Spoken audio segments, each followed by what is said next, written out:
What's going on, everyone? You're watching RD Motoring, and today we're taking another look at the Honda Fit. Now, some of these Fits from the second and third generation have issues with water leaking through some of the doors. If you ever notice water around your footwells or a damp carpet after a rainstorm, you'll want to check the bottom of your doors to see if water is coming in between the plastic door panel and the metal door frame. If this is the case, then you'll want to remove the door panel to figure out where the issue is coming from. The only things you'll need is a trim removal tool and a Phillips screwdriver. You can get a trim removal kit for around 10 bucks at Walmart or on Amazon. It's definitely worth it. For this job, you only need one piece. I'm using the widest piece in the kit in order to avoid marring up the plastic too much. First, you want to start with prying up the plastic around the window switch. Once you get this out, there's a little plug on the bottom with a tab on it. Push in this tab and pull out the plug.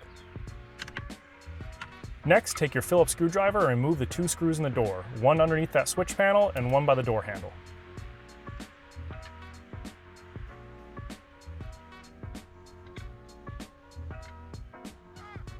Take the trim removal tool and begin to carefully pop off the plastic panel from the frame. Once the bottom of the door is completely loose, you can just pop off the clips on the top of the door by hand. Be aware of the door handle when pulling the panel off. Now that we're on the inside of the door, you'll notice this plastic sheet.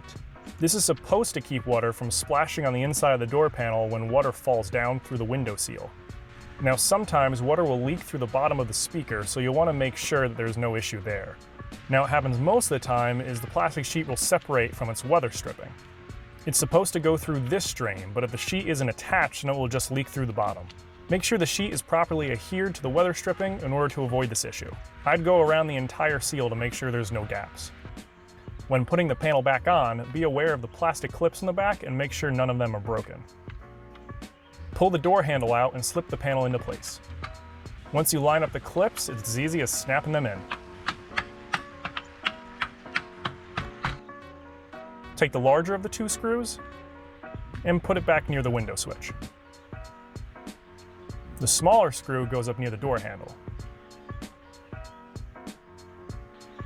Take the window switch panel and you'll notice the plug on the bottom can only go a certain way. Plug that in and clip the switch panel back into place. Notice a little tab towards the back. This has to slide in first in order to attach the panel correctly. Snap it down and you're all done. And that's how to remove the rear door panel on a 3rd gen Honda Fit. If you found this video helpful, feel free to like. Don't forget to subscribe for weekly videos every Saturday morning. Take care and have a great day.